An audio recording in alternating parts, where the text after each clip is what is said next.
नमस्कार, बहुत-बहुत स्वागत है आपका अमर उजाला में। आपके साथ मैं हूं अभिलाषा पाठक।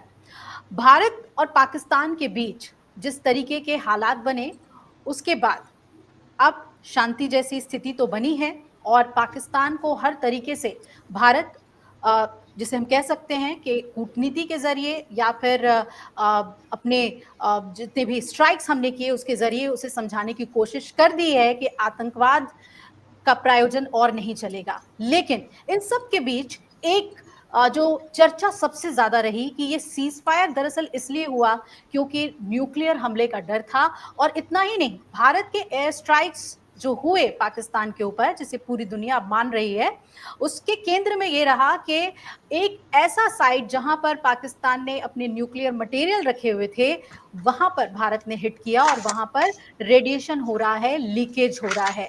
ये तमाम खबरें जो सामने आ रही हैं उसमें बहुत ज़्यादा रूमर्स हैं और बहुत ज़्यादा उत्सुकता भी है लोगों के अंदर कि आखिर रेडिएशन अगर होता है तो ये कितना खतरनाक है, पाकिस्तान पे इसका कितना असर पड़ेगा, क्या इससे भारत भी प्रभावित होगा, रेडिएशन का कितने-कितने दूर तक असर होता है, ये तमाम सवाल हैं। तो आज हम इन सभी सवालों के जवाब ढूँढेंगे और हमारे साथ एक्सपर्ट जुड़ रहे हैं। सीधे आपको मिलवाने जा रही हूँ राजीव नयन जी से जो कि न्यूक्लियर वॉरफेयर एक्सपर्ट हैं द नमस्कार। Manohar Parrikar institute of defence studies and analysis के। राजीव सर बहुत-बहुत शुक्रिया आपका हमारे साथ जुड़ने के लिए अमर उजाला पे। और सर हम धन्यवाद। चर्चा की शुरुआत करें। कई सवाल हैं सर और सबसे पहले तो आपसे जो हम पूछना चाहते हैं वो इसी से जुड़ा हुआ सवाल है कि जो ये खबरें निकल कर आ रही हैं कि पाकिस्तान में रेडिएशन हुआ है, अ, जो किराना हिल्स है वहां पर रेडिएशन हुआ है। क्या लगता है सर आपको जब इस तरीके से एयर स्ट्राइक्स होते हैं तो क्या वाकई में अगर न्यूक्लियर मटेरियल रखे गए हों तो वहां पर ये रेडिएशन हो सकता है? इसके बारे में जानना चाहेंगे। क्या वाकई में आपको लगता है कि ऐसा कुछ हुआ होगा वहां पे? देखिए, इससे शुरुआत आपके सवाल का जवाब देने के पहले 1-2 चीज़ मैं स्पष्ट कर देना चाहता हूँ। सबसे पहले तो हम कोई भी परमाणु डर से हमने युद्ध को रोका नहीं है। हमारे प्रधानमंत्री ने बड़े ही स्पष्ट शब्दों में कहा है कि न्यूक्लियर ब्लैकमेल से हम नहीं डरते हैं और ठीक है पाकिस्तान का प्रयास रहा है, लेकिन अब अभी हाल में उनका जो बयान आया है उसमें उन्होंने ये माना है कि यह उनका जो परमाणु भय दिखाने का, परमाणु ब्लैकमेल करने की जो उनकी नीति थी, वह नाकाम हो गई है। तो परमाणु आप भय को अब हटा दीजिए युद्ध से। पाकिस्तान का जो परमाणु भय दिखाकर वो चाहता था आतंकवाद फैलाना, तो वो अब उसकी समाप्ति होगी, उससे भारत नहीं रुका है। दूसरी बात सीज़ फायर की आपने की। देखिए, हम्म। सीज़ फायर करके भारत ने स्पष्ट किया है कि वो ऐसा सीज़ फायर कर कर कुछ भी चीज़ों पर नहीं माना है। वह सस्पेंड अपना किया है, अपने अभी रोका है। अगर हम्म। पाकिस्तान की नीति और पाकिस्तान के रवैया और पाकिस्तान का व्यवहार और क्या प्रैक्टिकल जो व्यवहार में उसका रहता है, जिस युद्ध रोकने की जो समझौता उसने की पेशकश की, वो वहाँ पर कितना कायम रहता है, उसके अनुसार हमारा रिस्पॉन्स होगा, हमारी प्रतिक्रिया होगी। ये तो 2 बातें हुई। अब आते हैं आपने जो परमाणु लीकेज की बात की है और हमने सचमुच मारा है। तो देखिए, अगर आप डायरेक्ट जो मिलिट्री ऑपरेशंस के तीनों सेनाओं के जो प्रवक्ता भी कहिए, जो उन्हें उसके अध्यक्ष भी कहिए, हेड्स भी कहिए, एयर ऑपरेशन से लेकर आर्मी और नेवल तीनों ने जो अपना पिछले सप्ताह जो उन्होंने बयान दिया था, उसमें उन्होंने हम्म। स्पष्ट किया था कि उनकी ऐसी कोई मंशा नहीं है और काफ़ी भारत एक ज़िम्मेदार राष्ट्र है हम्म। और वह नहीं जानबूझकर किसी भी ठिकाने जिसे वह जानता है कि वहाँ पर परमाणु कोई भी अस्त्र रखे हुए हैं और या हम्म। किसी भी तरह का, जैसे हमने तो उनके साथ एक समझौता पाकिस्तान के साथ है और हम जी। उनकी न्यूक्लियर फैसिलिटीज़ का लिस्ट हर एक जनवरी के पहले दिन हम लोग एक्सचेंज करते हैं और हम्म। समझौता है कि हम इस इन संयंत्रों पर, इन इन सारे स्थानों पर हम कोई भी हवाई हम किसी तरह का हमला नहीं करेंगे। तो ये एक हम्म। जिम्मेदार राष्ट्र की तरह भारत हमेशा से इस पर कायम रहा है। वह ऐसी कोई कदम नहीं उठाएगा जिससे कि मासूम लोगों की जान जाए। जिसे हमने हमेशा जब अपने ऑपरेशन में भी कहा कि हम जी। प्रयास किए कि सिविलियन फैसिलिटीज़ नहीं हो, क उस पर हमने कभी अटैक नहीं किया, कोलैटरल हम्म। डैमेज नहीं हो, लेकिन युद्ध है। युद्ध में कभी-कभी चीज़ें इधर से उधर होती हैं, ये तो यह बात हुई।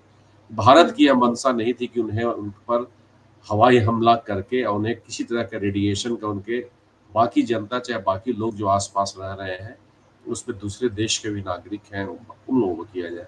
ये सैन्य ठिकानों पर हमला कर किया जा रहा था। जी अब बात आती है कि क्या युद्ध के क्षेत्र में ऐसी होती है, तो ये एक समस्या खास करके यूक्रेन और रशियन थिएटर से उत्पन्न हुई है कि भाई देखिए कभी-कभी जब कॉन्फ्लिक्ट सिचुएशन में जितनी गाइडलाइंस बनी है, जी गाइडलाइंस ठीक है, इंटरनेशनल एटॉमिक एनर्जी एजेंसी ने परमाणु बम के बारे में उतनी नहीं की है, लेकिन एक एक समझ है विश्व में, एक खास करके परमाणु संयंत्र जो कि जिसे कहते हैं पीसफुल न्यूक्लियर एनर्जी के लिए प्रोग्राम के लिए जी किए गए हैं, उसके लिए कि किस तरह से हम क्या-क्या गाइडलाइन न्यूक्लियर इमरजेंसी के लिए रखें, कहाँ क्राइसिस होता है। अभी तक टेररिज्म, नॉन स्टेट एक्टर्स हमला कर सकते हैं, उससे कोई रेडिएशन कर सकते हैं, उन्हीं की बात हो रही है। लेकिन अभी जी कोई स्टेट एक्टर्स अब जैसे अभी वहाँ पर हमने युद्ध दिया, कॉन्फ्लिक्ट सिचुएशन में जब दोनों पक्ष के पास ताकत है और क्या उन्हें पहुँचाना चाहिए नुकसान किसी भी वैसे संयंत्र पे जिससे कि आप जिसे कहते हैं कि आम नागरिकों का जो कि कॉम्बैटेंट्स नहीं हो, युद्ध नहीं लड़ रहे हो, उन पर असर हो, चाहे दूसरे देश में भी चला जाए। जी युद्ध 2 देशों के बीच हो रही है और तीसरा देश जो पड़ोसी देश पाक बगल में है, उस पर असर होता है। तो इन सारी बातों पर पिछले 3 वर्षों से ऊपर चिंता जाहिर की जा रही है, जी प्रक्रिया चल रही है कि इसका भी गाइडलाइंस बनाया जाए और जल्दी ही हम्म। एक कुछ-कुछ आई है, कुछ तो ऐसा नहीं है कि दम ही नहीं है, कुछ न तो कुछ सर आप सिस्टम ये कह रहे हैं कि आईएईए ने कुछ प्रोटोकॉल्स दिए हुए हैं देशों को कि जो शांतिपूर्ण जिसे हम कह सकते हैं कि न्यूक्लियर प्रोग्राम्स चलाते हैं उसके लिए, और अगर जो वेपन्स में है उनके लिए भी कुछ गाइडलाइंस हैं, और कुछ अभी भी इस पर हम आगे बढ़ रहे हैं। लेकिन सर जो एक नहीं, बहुत नहीं, वेपन्स महत्वपूर्ण में अभी बात नहीं, अनफॉर्चुनेटली वेपन्स पे उतना नहीं हुआ है, दुर्भाग्य की बात यही हम्म है। लेकिन हाँ, क्योंकि कोई देश अपना जल्दी खास करके चीन के बाद जितने राष्ट्र न्यूक्लियर वेपन्स जिन्होंने एक्वायर किया है, उन्होंने जी अपना पब्लिकली अपना परमाणु हथियार, परमाणु अस्त्र के बारे में जानकारी साझा नहीं की है विश्व से। और यहाँ तक जी कि जो लोग पहले भी इन्होंने साझा भी जिन्होंने किया है, बाकी 4 पहले के देश अमेरिका, रूस, ब्रिटेन और फ्रांस, उन्होंने अपने छोटे बम के बारे में जिसे कहते हैं टैक्टिकल न्यूक्लियर वेपन्स और जी जी जी उसके बारे में उन्होंने बहुत साझा नहीं किया। तो ये एक समस्या है अभी भी विश्व में, हम्म। इसे कैसे किया जाए? जी, आगे बोलिए। बिल्कुल, और इससे दबाव की एक राजनीति भी हमें जियोपॉलिटिकली देखने को मिलता है कि जो शक्ति संपन्न देश हैं, वो अपने बारे में तो बात नहीं करते, लेकिन जो बना रहे हैं, टेस्टिंग करते हैं, उनके ऊपर एक दबाव की स्थिति बनती है। वो हमने अमेरिका का ईरान के साथ भी वो स्थिति हमने देखी है।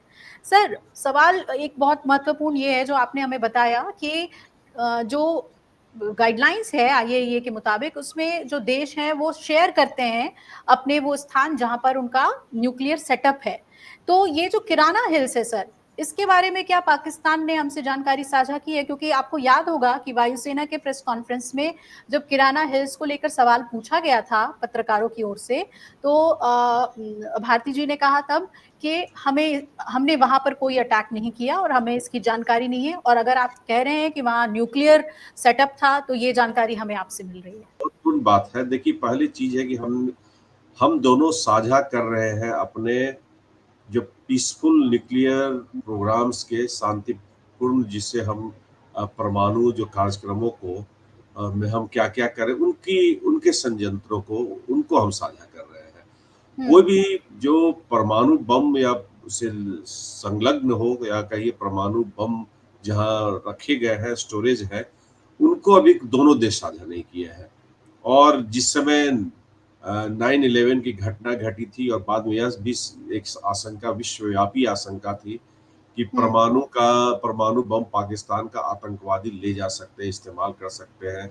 या तो पाकिस्तानी सरकार के जो सहयोग कहिए या उनके कहिए उनकी सहमति से या अकेले भी कर सकते हैं। तो उन्होंने जानने का प्रयास किया, समझने का प्रयास किया कि पाकिस्तान ने कहाँ-कहाँ अपने परमाणु बम को रख रखे हैं और क्या-क्या सुरक्षा की नीति उसने अपना रखी है।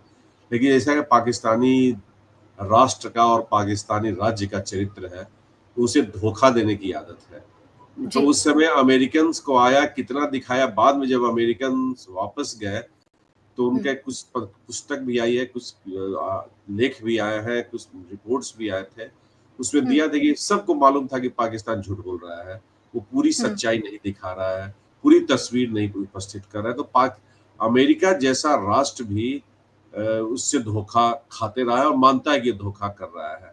और देखिए ऐसे अमेरिका के पास अपनी तकनीक है जो कि इमिशन, जो न्यूक्लियर जिसको एटॉमिक इमिशन से वह पकड़ सकता है कि कहाँ पर परमाणु बम और नहीं है। लेकिन पाकिस्तान भी एक शातिर राष्ट्र है, वो हो सकता है रेडिएशन सप्रेशन मेथड्स हैं कई, जिससे कि वो बंकर्स में जहां कहीं भी रखा हो वहां पर उसको सप्रेशन, रेडिएशन सप्रेशन मैकेनिज्म से इंस्ट्रूमेंट्स लगाकर उसको कहीं भी इमिट नहीं होने दे सकता है। ऐसा भी है, प्रावधान है, और हमें लोगों को लगता है कि अमेरिका उसमें काफी सक्षम हो रहा है और उसमें शामिल है लगी है। तो यह बात हुई। लेकिन जो खबरें आपने बता रहे थे कि उस खबरों में यह भी आया था कि अमेरिका का एक एरियल मेजरिंग सिस्टम, एक विमान जो उनका होता है, उसका एक विमान का है N2319 जो कि काफी दुनिया भर में घूमते रहता है। और ये उनका जो संस्था है, न्यूक्लियर की संस्था है, न्यूक्लियर एनएनएसए जिसे कहते हैं, उसकी एक टीम है, उसका ग्रुप कहिए जो कहिए, उसको न्यूक्लियर इमरजेंसी सपोर्ट टीम है। तो वही जो टीम है वही इस तरह के एक्सीडेंट रिस्पांस ग्रुप उनके अंदर बना हुआ है। और उसके एरियल मेजरिंग सिस्टम कहते हैं कि रेडिएशन जो अभी आपने बात कही कि उसको कैसे जानेंगे, क्योंकि देखिए जो कोरोना जिसे हम कहते हैं, चाहे कई भी ऐसे रेडिएशन और यहाँ तक कि बायोलॉजिकल वायरस, बैक्टीरिया, ये सब आपको अदृश्य ये सब तत्व है। आप इसे सीधे आंख से देख नहीं सकते अनटिल अनलेस कि आप पर असर ना हो जाए, और बड़े पैमाने पर होता है। तो इसके लिए उनका एक मेजरमेंट सिस्टम रहता है और वो उसको भेजते हैं। और पहला स्टेप उसका कोई भी एक्सीडेंट या कुछ भी तरह का होता है इमरजेंसी रिस्पॉन्स टीम में, तो इसी को भेज के पहले वो radiological level of radiological threats को नापते हैं। और जैसे खबर आ रही थी कि अमेरिका की यह एरियल मेजरिंग सिस्टम वहां पर उड़ रहा था जिस समय भारत आक्रमण कर रहा था, उस समय वो लोग घूम रहे थे। कितनी सच्चाई है अभी दोनों पक्षों ने उतना खुलकर बताया नहीं है, ना पाकिस्तान ने बताया ना अमेरिका ने बताया है। और इसी संदर्भ में आप देख सकते हैं कि हमारे जब रक्षा मंत्री ने वक्तव्य दिया कि भाई इंटरनेशनल एटॉमिक एनर्जी एजेंसी आओ, जिससे कुछ तो पारदर्शिता हो कि हो क्या रहा है वहां पर, जिसे अनर्गल उटपटांग रूप में पाकिस्तान ने प्रस्तुत करने का लीगल टेक्निकल ये वो करके भ्रम फैलाने का, भ्रांति फैलाने की कोशिश की। जी, ये स्थिति को देख के तो यही लग रहा है सर कि अमेरिका ये जरूर जानना चाहता है कि पाकिस्तान में क्या हो रहा है, लेकिन वो दुनिया को नहीं बताना चाहता कि क्या हो रहा है। और शायद यही वजह है कि आईएईए ने कह दिया कि कोई भी रेडिएशन नहीं है, उन्होंने कंफर्म नहीं किया रेडिएशन को लेकर। लेकिन अब आपसे मैं ये समझना चाह रही हूँ कि रेडिएशन कहीं पर हुआ है तो इसका असर जो है कैसे पता चलेगा? क्या ये एक ऐसी चीज है जो आप छुपा लें दुनिया की नजर से? नहीं, देखिए अगर अब किस स्तर का है इस पर बहुत बड़ा प्रश्न होता है। और देखिए आज न कल तो इतने सिस्टम्स आज के ऊपर विज्ञान की इतनी प्रगति हो चुकी है कि कोई भी झूठ नहीं बोल सकता है। आपका सैटेलाइट से लेकर जो वहां पर सिस्मिक से लेकर बहुत सारे क्रॉस चेकिंग होते रहते हैं, तो लेवल पता चल ही जाता है कहाँ कितना रहा है जी। और मॉनिटरिंग से। और देखिए अमेरिका तो पक्का जानता है, आप बुलाएं या न बुलाएं, वो उसके पास इतने तंत्र है कि उन तंत्रों से वो पता कर लेता है। तो अमेरिका या तो सूचना नहीं दे रहा है, और देता भी है, तो हो सकता है बड़ा ही खुलकर पूरे तरीके से पूरी सूचना नहीं देता है। तो चिंता विश्व की यही रहती है कि वो अपने सुविधा और अपने हितों के अनुसार ही वो देता है सूचना। तो ये एक यही हमारा कंसर्न भी है, दुनिया का भी कंसर्न है कि भाई हम तो जाने की क्या है। और जब लेवल काफी बढ़ जाता है तो हो सकता है बाकियों पर जब असर होने, जैसा अभी आपने कहा कि आप अदृश्य तो है शक्ति है, तो एक अदृश्य शक्ति को जब तक कुछ बाकी इंस्ट्रूमेंट्स आप नहीं लगाते हैं, रेडिएशन मेजरमेंट इंस्ट्रूमेंट से लेके सारा, तब तक तो आप मेजर कर नहीं सकते हैं। तो इसे लगाने का प्रयास किया जाता है और जनरली लगता भी है, उसको पता करते हैं। लेकिन जो भी आपने बात इंटरनेशनल एटॉमिक एनर्जी एजेंसी की है, भाई उसमें भी अभी तक यह समझ नहीं पा रहा है कि किस आधार पर उन्होंने वक्तव्य दिया है। जी, वो जी, जी। आधार उन्होंने नहीं स्पष्ट किया है। मैं उनके जाके वेबसाइट पर प्रयास किया था समझने का, और मैं उनसे पूछा भी हूँ कि आपने किस आधार पर ये वक्तव्य दे दिया है? क्या आपको पाकिस्तान ने बताया, क्या अमेरिका ने बताया, या जी। आपने खुद गए वहाँ पर? तो इसकी स्पष्टता नहीं है। हो सकता है आने वाले दिनों में स्पष्टता हो, या कई बार होता है कि आईएईए के अंदर भी अपनी राजनीति रहती है, जिसमें कि ईरान बार-बार उल्लेख करता है। अभी आपने ईरान का ज़िक्र किया था।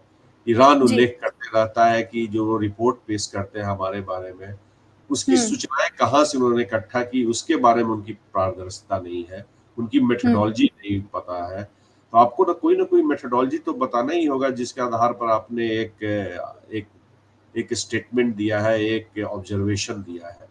तो ये अभी अभी ये अभी ये स्पष्ट अभी तक तो नहीं हो सकता, बाद में हो, आज हो जाए, शाम तक, कल हो जाए, बाद में हो, लेकिन ये थोड़ी अभी सूचना अब परिपक्व सी लगती है। जी। अच्छा सर, ये बताइए कि ये जो मटेरियल होते हैं न्यूक्लियर वेपन बनाने के, इसको रखा कैसे जाता है? इसका संरक्षण कैसे किया नहीं जाता है? देखिए, ये तो क्या हुँ, देखिए, सबसे पहले तो देखिए कि अपने यहाँ भी कानून है, विश्व भर में कानून है कि कोई भी रेडिएशन इमिटिंग मटेरियल है, उसको हुँ, एक अलग प्रावधान है कि आप अब उसमें फिर बात आती है कि किस लेवल का है। अब जी। देखिए, आप चले जाइए कहीं भी, आप जहाँ पर आप हैं बैठे हुए, वहाँ पर भी बहुत सारा रेडिएशन इमिटिंग, जो इसको कोर कहते हैं, मतलब सीधा-सीधा शब्दों में पत्थर, जो भी रहे, वो भी हाँ, रेडिएशन आता है, लेकिन कानूनन उस पर भी एक अलग से प्रावधान होना चाहिए। अगर आप कोई खनन का कार्य कर रहे हैं और जी। आपको मालूम हो गया कि यहाँ इसमें यूरेनियम है, तो आपको तुरंत अधिकारियों को सूचित हुँ, करना है। एक अपना भारत का भी कानून है। इसी तरह हर एक विश्व का, हर एक देशों का अपना कानून रहता है कि आप हुँ, इसके बड़ा ही सावधानी बरतें। अब यही बात आती है कि सावधानी किस स्तर तक बरतें, किस तरह का आपके पास मटेरियल है, और हुँ, उसमें 2 बातें आती हैं। एक आती है सुरक्षा की, अब हिंदी में देखिए दोनों ही सुरक्षा ही है, लेकिन जी, जी, अंग्रेजी में जो शब्द इस्तेमाल किए जाते हैं हम लोग की जो डिसिप्लिन में, एक को जी। कहते हैं सेफ्टी, एक को कहते हैं सिक्योरिटी। अब पूछिए कि हुँ, सेफ्टी या सिक्योरिटी का क्या मतलब हुआ? तो बिल्कुल, सेफ्टी बिल्कुल। का मतलब हुआ कि कोई भी एक्सीडेंटल जो भी आउटकम होता हो, और हुँ, उससे बचाव के लिए जो आप मैकेनिज़्म्स उठाते हैं, तो वो हुँ, उसको सेफ्टी कहते हैं। हुँ, और जो सिक्योरिटी होता है, कोई अनऑथोराइज़्ड जानबूझकर कोई अपने हुँ, मैलिशियस इंटेंशन, बुरे नज़रिए से या बुरे मकसद से अगर जी। कोई कोई किसी उसको उपयोग करना चाहता है, तो उसको उस मैकेनिज्म जिससे कि उसे रोका जा सके, उसको हुँ, सिक्योरिटी कहते हैं। तो ये थोड़ा-सा अंग्रेजी ज़्यादा चूँकि लोग इस्तेमाल करते हैं, तो समृद्ध भाषा सी लगती है। अब हमें भी अपनी भाषा याद करनी होगी, तो लेकिन स्पष्ट करने के लिए मैं बता दिया। तो जी। इसके लिए देखिए, सेफ्टी एंड सिक्योरिटी का वही जो मैं बार-बार बात कर रहा हूँ कि आपके पास हुँ, मटेरियल क्या है? तो हुँ, उस मटेरियल के अनुसार ही आप अपना सेफ्टी एंड सिक्योरिटी की बात करते हैं। कोई हुँ, आपका ले ना जाए, उसके लिए आपको सिक्योरिटी मैकेनिज़्म्स भी लेना रहता है, और इसके लिए जी। अंतर्राष्ट्रीय कानून बने हुए हैं, गाइडलाइंस बनी हुई है, कोड ऑफ कंडक्ट हुँ, बने हुए हैं। इंटरनेशनल एटॉमिक एनर्जी एजेंसी एक इसका डिपॉजिटरी है। उसके हुँ, साथ-साथ यूनाइटेड नेशंस भी है, जो कि आतंकवाद से रोकने के लिए किसी इस जी। तरह के जो सामग्री है, जिसे हुँ, न्यूक्लियर मटेरियल्स कहते हैं, वो लेके ना चला जाए। तो ये तो एक पूरा एक अंतर्राष्ट्रीय समझ इसके ऊपर चलिए आ गई है, और हुँ, कानून भी बने हुए हैं। 2 तो अंतर्राष्ट्रीय कानून इसी के लिए है, हुँ। न्यूक्लियर सिक्योरिटी के लिए। कई सारे कानून न्यूक्लियर सेफ्टी के लिए भी बने हुए हैं, और प्रोटोकॉल लेकिन भी है। लेकिन इन सेफ्टी मेजर्स का पाकिस्तान कितना अनुसरण कर पाएगा, ये अपने आप में सवाल है, और शायद इसी जी, तरफ इंगित किया था रक्षा मंत्री ने कि क्या वो उनके हाथ में सुरक्षित है, जिस जिस देश में इतना आतंकवाद बिल्कुल, फैला बिल्कुल। हुआ देखिए, है। हर एक राष्ट्र क्या करता है, जैसे हमारा भी एटॉमिक एनर्जी रेगुलेटरी बोर्ड है, तो हुँ, पाकिस्तान ने भी अपना बना रखा है। उनके भी है संगठन, और वो संगठन नाम के ही रहते हैं। उनका देखिए दिक्कत क्या होती है कि पाकिस्तान में इतने एक्टर्स जो मैलिशियस इंटेंशन के साथ रहते हैं, वो चिंता का विषय, झूठ बहुत बोलते हैं, बातें को छिपाते हैं। हुँ, तो ये यहीं पर आता है, बात सच बोलते हैं। वहाँ पर देखिए अभी जो टर्मोइल है, पॉलिटिकल टर्मोइल है, आर्मी और हुँ, पॉलिटिकल क्लास की झगड़ा है, जुडिशियरी और पॉलिटिकल क्लास का झगड़ा है, अंदर वैज्ञानिकों के अंदर झगड़ा है, फैक्शंस हुँ, इतने आर्म फोर्सेस के हैं, जो हुँ, न्यूक्लियर साइंटिस्ट है और आर्मी के बीच का झगड़ा है, अंदर हुँ, जो उनका नेशनल कमांड अथॉरिटी के अंदर आप बीच-बीच में सुनते होंगे कि वहाँ के जो किदवई साहब थे, उन्हीं को हटा, उन्हीं के ऊपर कार्रवाई कर दी गई। तो वहाँ पर ये एक जो बड़ी ही विचित्र और जो अनस्टेबल सिचुएशन है, एक फेल्ड वो स्टेट हमारे है। लिए चिंता नहीं है, विश्व की चिंता है। तो जी, उस जी। पर इसीलिए हमारे जो रक्षा मंत्री ने उठाया हुँ, सवाल कि एक ऐसा राष्ट्र जिसको रोग कंट्री है, जो हुँ, क्या करता है, आतंकवादियों को प्रश्रय देता है, आतंकवाद कराता है, उसकी विदेश हुँ, नीति में आतंकवाद है, तो वैसे राष्ट्र पर भाई चिंता कीजिए। हम तो हुँ, निपट लेंगे, क्योंकि हम जानते जी, हैं कि हमारा ये दुश्मन है। हुँ, लेकिन आप जो दोस्त बांध के सांप पाल रखे हैं आस्तीन में, वो आप अपनी चिंता कीजिए। लेकिन इसी के संदर्भ में उन्होंने अंतर्राष्ट्रीय समुदाय और उन्होंने सवाल पूछा था, और हुँ, अंतर्राष्ट्रीय संगठन है, संस्थाएं हैं, उनकी क्या जी, भूमिका हो सकती है, और इस पर हुँ, पुनर्विचार होना चाहिए। क्या उन्हें पुनः रिस्ट्रक्चर किया जा सकता है इन इंटरनेशनल ऑर्गेनाइजेशंस को, जो कि टेक्निकल ही सपोर्ट पहुंचाती हो, असिस्टेंस पहुंचाती हो, तो क्या उन्हें हम उसकी तरफ मुखातिब कर सकते हैं, उनकी तरफ रीओरिएंट कर सकते हैं? ये सवाल था। हुँ। जी। सर, कुछ आम लोग ये जानना चाहते हैं और ये बहुत सवाल हमारे भी ज़हन में है कि इस रेडिएशन के कॉन्टैक्ट में अगर आम लोग आते हैं, तो जैसे मैं पढ़ रही थी कि सबसे पहले तो बाल गिरने लगते हैं, कई तरीके के आपको आपके स्किन पर असर इसका पड़ता है, कैंसर तक बहुत जल्द ही, बहुत कम समय में कैंसर होता है। क्या-क्या असर लोगों के इसके नहीं, कॉन्टैक्ट में देखिए, आने से इसमें पड़ते हैं फिर सर? से मैं बोलूँगा कि आप असर कितना गहन है वो, इंटेंसिटी क्या है रेडिएशन रिलीज़ का, उस पर हुँ, जितना कई बार आपको बहुत ही सॉफ्ट रहेगा लॉन्ग टर्म, जैसे आपने कैंसर की बात की, तो जी। कई बार लॉन्ग टर्म इसका धीरे-धीरे असर होता है, पता भी नहीं चलता है। हुँ, बाल-वाल गिर जाना, चमड़ा निकल जाना, वो सब बहुत, जैसे आप परमाणु बम का हमला होता है, वैसे स्थिति में सीधे देखिए, परमाणु बम का जब हमला होता है तो क्या-क्या होता है? 3 ब्रॉडली जिसे कहेंगे मुख्य हुँ, उसका असर होता है। पहला चीज़ होता है कि वो हुँ, ब्लास्ट, जिसका इम्पैक्ट कहते हैं, जिसका कि उससे असर होता है सीधे-सीधे फिजिकल। दूसरा, जी। उसे एनर्जी निकलती है, आग आग फैलती है। मतलब तो जैसे ये ही हुआ, विस्फोट हुआ, एक्सप्लोजन हुआ। एक्सप्लोजन हुँ, हुआ तो एक तो असर हुआ, कैसे अभी आप देख रहे हैं कि हम उसके एयरफील्ड्स को मारा गया तो गड्ढा हो गया, तो हुँ, इम्पैक्ट इसको कहते हैं, असर, इम्पैक्ट जी, फैक्टर। दूसरा जी। होता है कि उसे आग लगती है, क्योंकि हुँ, उसके बाद तीसरा जो होता है, जिस पर कि जिसके लॉन्ग दूरगामी कई बार परिणाम होते हैं, लंबा दूर तक जाता है। जैसे असर जो गड्ढा होगा या कुछ भी होगा, बिल्डिंग गिरेगी, तो वो तो हुँ, छोटा उसका हो सकता है, कितने किलो टन का बम है इस पर है। दूसरा, हुँ, आग लगेगी तो उससे बड़ा क्षेत्र हो जाता है, और जो जी, रेडिएशन होता है उसे थर्ड लेयर जिसे कहते हैं, वहां तक फैलता है। तो वो हुँ, चिंता की बात होती है। और वो अगेन अगेन मैं फिर से बोलूंगा कि कितने किस तरह के पावर का बम है, या किस तरह का रेडिएशन, मान लिया कहीं से लीकेज भी हुआ है तो है, तो हुँ, उसी के अनुसार जो बाकी असर होते रहते हैं। इसलिए सबसे पहला कार्य जो होता है कोई भी रिस्पॉन्स सिस्टम का, कि उसको गॉज करना, उसको समझना कि क्या है, हुँ, उसके अनुसार। जैसे कई जगह मिट्टी भी प्रभावित हो जाती है, पानी प्रभावित हो जाती है, तो इसलिए कहा हुँ, जाता है कि आप भाई जो स्टोर्ड वाटर है, रखा हुआ पानी को मत इस्तेमाल कीजिए। बंकर हुँ, के कई जगह पे होता है, बंकर बना हुआ, उसका उसमें आप घुस जाते हैं लोग। दरवाजा खिड़की कहता है कि आप बंद कर दीजिए, कहीं से भी हवा नहीं आनी चाहिए वगैरह। उसके हुँ, साथ मेडिसिन भी, कई तरह की मेडिसिन, कई जगह आयोडाइन से हुँ, आयोडाइन A131 बताया जाता है, टेक्नेटियम 99, ऐसे ऐसे बहुत सारी चीजें बताया जाता है कि आप रखिए अपने पास टैबलेट।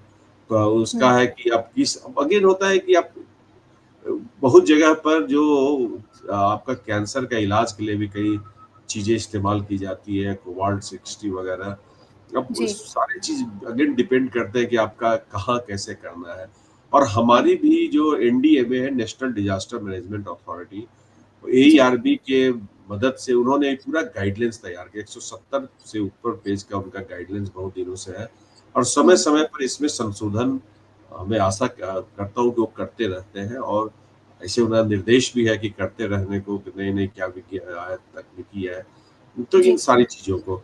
तो उसका हमारा, आप जैसा जानते हैं कि एनडीएमए का क्या स्ट्रक्चर है, 3 स्ट्रक्चर है, तो सारे तीनों स्ट्रक्चर नीचे तक, हुँ, और टीएम सब वगैरह जो जिला का है, वहां तक कैसे कैसे करना है, कैसे सबको ट्रेनिंग दी जाती है, तो ये सारे तैयारियां की जाती हैं, बिस्तर रखे जाते हैं, और बहुत सारी इस तरह के, अब इसमें जटिलताएं क्या रहती है, तो वहीं पर आता है कि आपका और किस तरह का जो आपका आक्रमण हुआ, किस तरह का रिलीज कर रहा है, उसी अनुसार आप रिस्पॉन्स पैटर्न को भी अपना करेंगे, लेकिन कुछ बेसिक तो तैयार करके रखते हैं।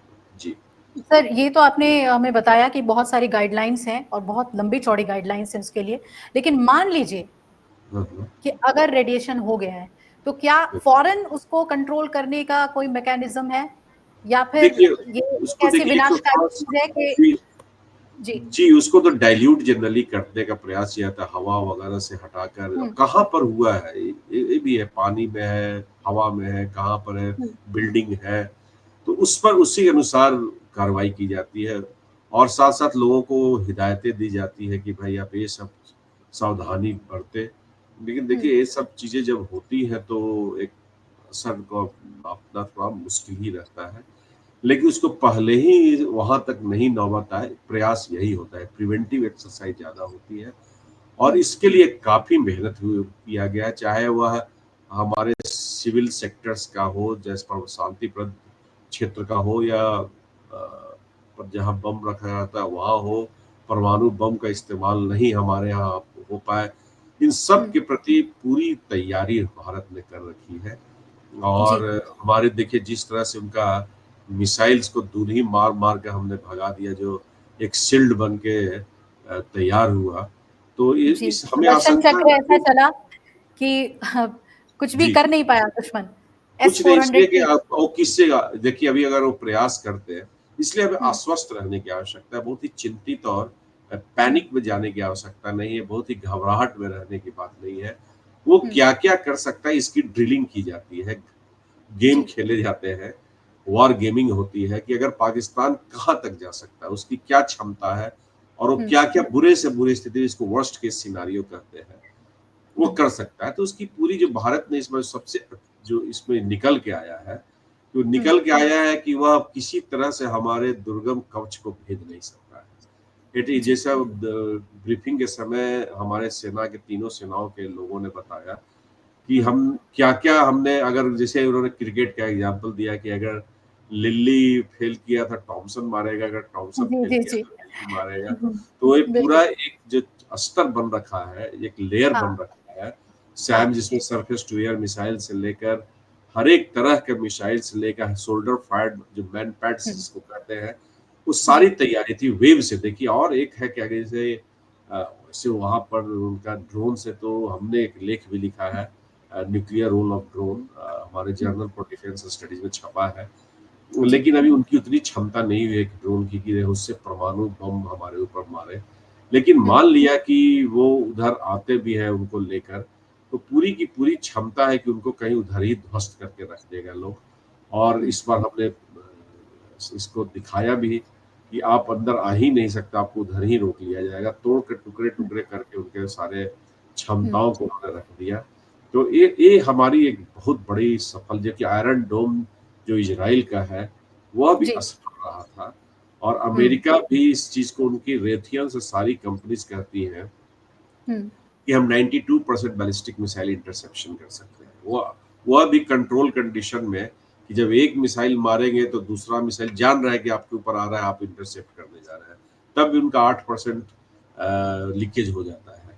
जी वास्तविकता में लोग कहते हैं कि जब बौछार होगी, तब हो सकता है 50% से ज़्यादा ना हो। लेकिन अपने ऊपर तो काफ़ी बौछार हुई, लेकिन हम्म, इंटीग्रेटेड जो हमारा सिस्टम था और जो जी नाविक अपने ही सैटेलाइट से लिंक था, और हम्म, उसने सारी सब खबरें दी, सारा देके, सारा बैलिस्टिक मिसाइल हो उनका या कोई भी हो, ड्रोन्स हो या किसी तरह का ऑपरेशनल था, एयर टू सरफेस मिसाइल हो या सरफेस टू सरफेस मिसाइल हो, सरफेस टू एयर मिसाइल हो, सबको ध्वस्त किया है इस बार। तो इसलिए बहुत ही चिंता करने की आवश्यकता नहीं है देशवासियों को, और जी हम सक्षम है, हमारी सेना सक्षम है, हमारी जो हमेशा से, वैसे वैज्ञानिक, हमारा वैज्ञानिक संगठन डीआरडीओ, हम्म, जिसे लोग हमेशा मजाक उड़ाया करते थे, और हमारे यंग युवा वैज्ञानिक जो कि स्टार्टअप्स है, इन सब ने मिलकर हमारे, मैं तो थोड़ा सा सरकार ने इस चीज को रिलीज किया है अपने पीआईबी जी से, हम्म, लेकिन इसको पूरे जनता को, आप लोगों की भी एक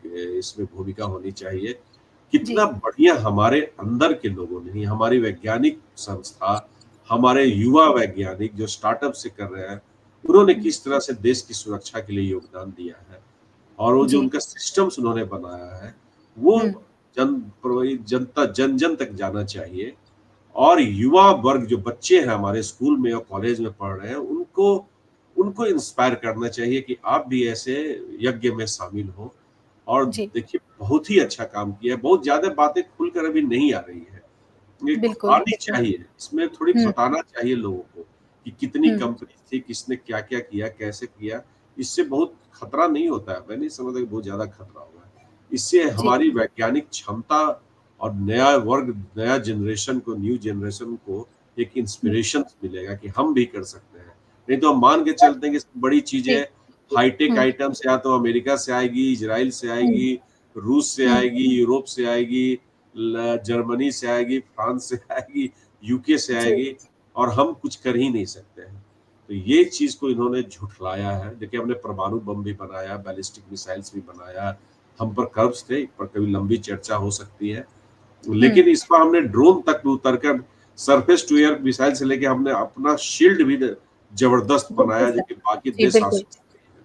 जी सर अब एक एक आखिरी सवाल आपसे कि अ, किराना हिल्स को लेकर अब आपको क्या लगता है क्या पाकिस्तान से दुनिया के सामने खुलकर नहीं लेकिन अलग से कुछ समझाइश होगी, पूछ-पुछावल होगा काफ़ी, उसे ज़िम्मेदार ठहराया जाएगा क्योंकि अमेरिका तो भारत और पाकिस्तान का एक साथ नाम ले लेता है और ट्रंप का ये अभी जो हालिया बयान मैं आपको बताऊँ जब 7वीं बार उन्होंने क्रेडिट लिया है सीज़ फायर को लेकर, उसमें उन्होंने कहा कि अगर ये नहीं होता तो न्यूक्लियर होता।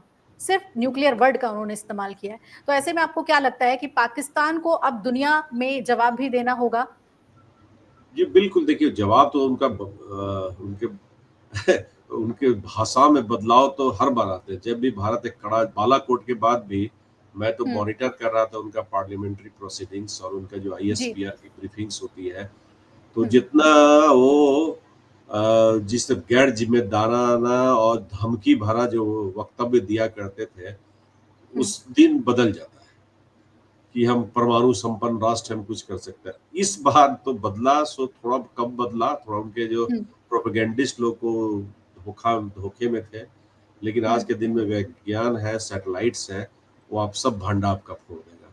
तो जो लोग हमें शुरू के क्षणों में जो भारत की जो आक्रमण को और भारत का जो रिस्पॉन्स था, उसका मजाक बना रहे थे। बाद में जब तथ्य आने लग गए तो अमेरिकी जितने अखबार थे, न्यूयॉर्क टाइम्स से लेके पाश्चात्य अखबार, वॉशिंगटन पोस्ट, जो जी, पटांग लिख रहे थे, उस सब के सब को मानना पड़ा, सब पे लिखना पड़ा। या उसी हुँ, समय जो हुँ, उनका जो फॉरेन ऑफिस के जो एक व्यक्ति थे, उनका मैं अभी नाम बताता हूँ, उस व्यक्ति का ने उनके यहाँ शफ़ाकत अली खान। जी, जी, शफ़ाकत जी, अली खान के भी बयान में आ गया कि नहीं, नहीं अब तो हम न्यूक्लियर नहीं कन्वेंशन से ही लड़ेंगे और हुँ, उन्होंने उल्लेख किया प्रधानमंत्री का उस वक्तव्य का कि अब न्यूक्लियर ब्लैकमेल नहीं चलेगा।